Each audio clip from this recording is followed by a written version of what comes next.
abantu bali mu kuba pate leka nsooke ngende wano wali ba tiktoka ngende wano abali ba tiktoka bano ndabyeko wano Yash Papi and the team bana chini chiti ya blood mbera chi Ivo owayo gamba otya Bible ngeri wakulu Yash wanyi Bible ngeri wakulu Bible kale twazaka kukabakale kumanyi navude wakanga nyodo obuji kangwe natuzanga nyodo obuji Bible eri wakulu no bimanyi nzuku say I'm very positive and Kantangala we love you so much all and all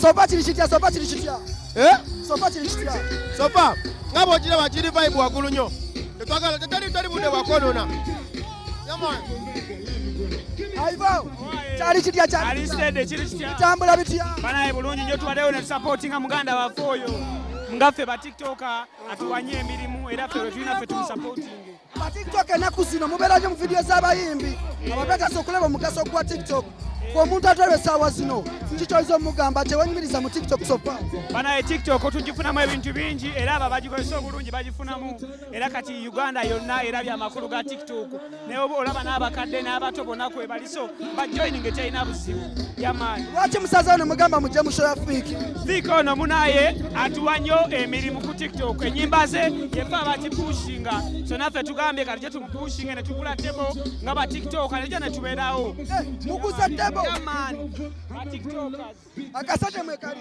tebo eri mu 1.5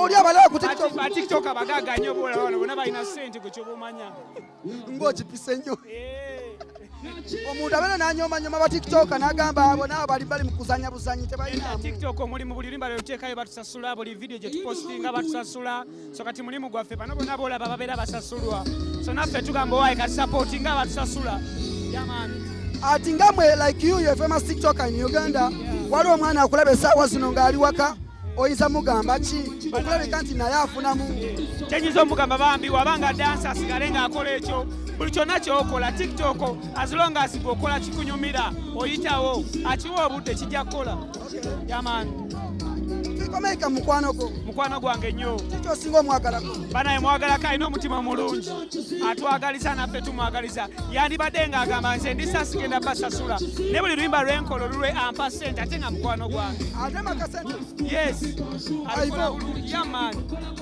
asasula bulungi nnyo nnyo nnyo yamaani jakundeetera okusimba oluseke si kati tumirako mama wange ayawe Dubai tumirako muganda wange ali Duga yabize life yonna ono soko tuli mu kamera how are you I'm good. How are you? oli bulungi Bannange. kino ekyana kinyumira nnyo bannange soko kyuka bwoti kyuka wini kyuka nenga ogamba otya I'm good. How are you? obulamu butambula Sibubi. butambula nga bwawupulaninga Probably. Yeah. leero gyose nenkufuna bw'obeera oko ku tiktok olaga nnyo ebintu ebiriroko obeera nnyo awantu abaliroko ne bakuvuma wini otandise oli so disgusting komenti ezibeeramu oziraba naawe lwaki okolera nnyo awantu awo wali kontenti wo That is home. awe wamwe Waka. Sina walala wenja balaga wewe waka. awaka wamwe abawala abasinga basireyinga tasobola kulaga waabwe nga wafaanana bwe watyo lwaki wasalawo n'ogamba nze balina okulaba ewaka Wenkulidde wewe wemmanyi. Kiri sikimanyi kyakusirayinga mbadde sikimanyi mu bulamu bwange wemmanyi wewe waka. And I'm comfortable kukolera wantu owampa emirembe ewaka. Sagala genda ewantu ate bakugobe ovaawo awo tebakkiriza kukwatira. You understand? Things give me hard time at times. Tolaba, I find it comfortable nga nkolera waka. ebigambo ebyo obiwulira nga bakuvuma Yeah, but what should I do? We waka sina walala. Kozi nga nfunyayo walala then God willing ate njafunawo. lwaki bannayuganda balina okwa omutima omubi negativity ng'omuntu alina kyakoze nga gwe omuwala omuto ogezako situka ne bakussa wansi how do you feel No, honestly, kiri mu nature, but later on people change. I believe in change, understand? It's not about negativity, but with time they'll change. Ale, have a blessed day. You're enjoying? You're enjoying? kale so far show lyetya Numa. Let me enjoy. That is Zwini wa Mami. Ivo. Kati kankute sija kusimba luseke.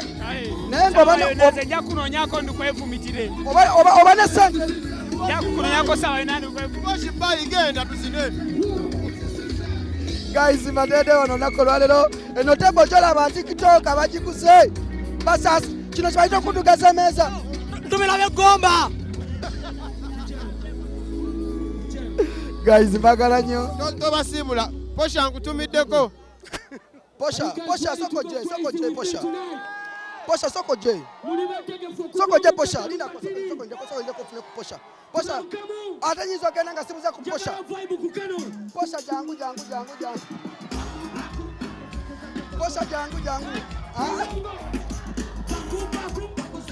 Posha soko yimirire. Kale jangu tutule wano. Bana ekyana kino kinyirira kiposha naye kiganye kwogera mu kamera naye mbazadde olunaku olwaleero tukwatagane next time.